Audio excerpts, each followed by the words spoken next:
Hello, ఈరోజు మనము sperm count నిల్ 0 ఉన్న ప్రెగ్నెన్సీ వచ్చే ఛాన్సెస్ ఉంటుందా అనే దాని గురించి తెలుసుకుందాము. సో మగవారిలో బేసిక్గా చేసే టెస్ట్ని సెమెన్ అనాలిసిస్ అంటాము.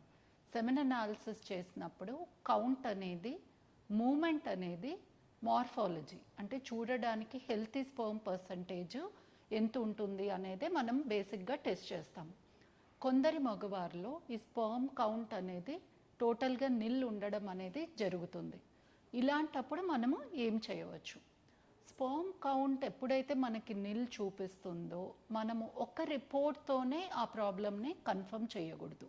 స్పర్మ్ కౌంట్ 0 ఉన్నప్పుడు ఇంకొక ల్యాబ్లో మనము అట్లీస్ట్ 1 వీక్ టు 10 డేస్ టైంలో ఇంకొకసారి ఆ టెస్ట్ని రిపీట్ చేయించడము చాలా అవసరం.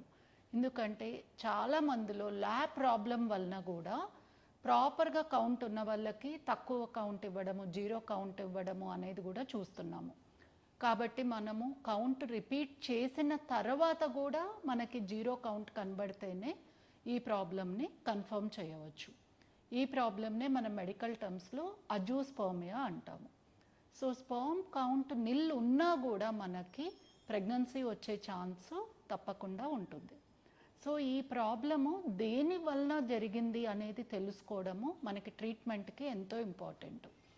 సో మెయిన్గా మనము ఇది టెస్టిస్లో ప్రాబ్లం వలన ఆర్ టెస్టిస్ తర్వాత ఉండే దారిలో ప్రాబ్లం వలన అనేది తెలుసుకోవడం వల్లనే మనం ట్రీట్మెంట్ కరెక్ట్గా ఇవ్వగలము. ఇది ఎలా తెలుస్తుంది?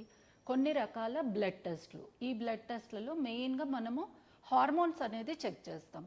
ఈ హార్మోన్ టెస్ట్లతో మనకి టెస్టిస్లోనే ప్రాబ్లం ఉందా ఆర్ ప్రొడక్షన్ అనేది మంచిగా జరిగి బయటకు వచ్చే ట్రాక్లో అబ్స్ట్రక్షన్ వలన స్పర్మ్ అనేది మనకి 0 కనబడుతుందా అనేది తెలిసిపోతుంది.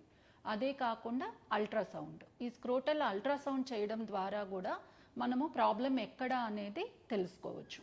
ఇప్పుడు టెస్టిస్లో ప్రాబ్లమే ఉంది అంటే హార్మోన్స్ అనేది చాలా హైగా వస్తాయి. ఇలాంటి వాళ్ళకి మనకి స్పర్మ్ కౌంట్ ఇంప్రూవ్ అయ్యే ఛాన్సెస్ తక్కువే. అదే మనకి టెస్టిస్లో ప్రొడక్షన్ అనేది కరెక్ట్గా జరిగి బయటకు వచ్చే ట్రాక్లో ప్రాబ్లం వల్లనే వాళ్ళకి స్పర్మ్ కౌంట్ నిల్గా ఉంది అంటే వీళ్ళకి టీసా అంటే టెస్టిక్యులర్ స్పర్మ్ ఆస్పిరేషన్ ద్వారా ఐవీఎఫ్ ట్రీట్మెంట్లో మనము రిజల్ట్ అనేది ఇవ్వవచ్చు. ఇది చాలా సింపుల్ ట్రీట్మెంటు.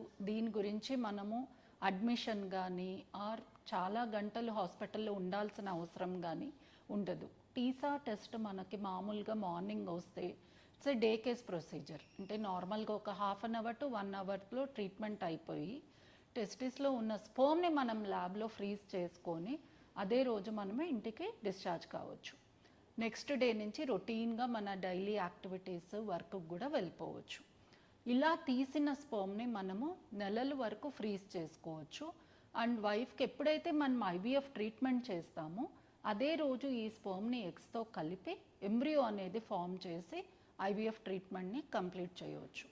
కాబట్టి మనకి స్పర్మ్ కౌంట్లో నిల్ ఉన్నా కూడా మనము ఫర్దర్ టెస్టింగ్ ద్వారా టీసా ద్వారా మనకి ప్రెగ్నెన్సీ వచ్చే ఛాన్సెస్ ఎంత ఉంటుంది అనేది ఖచ్చితంగా తెలుసుకొని ఆ మార్గంలో వెళ్ళడం ద్వారా ట్రీట్మెంట్ అనేది కరెక్ట్గా జరుగుతుంది.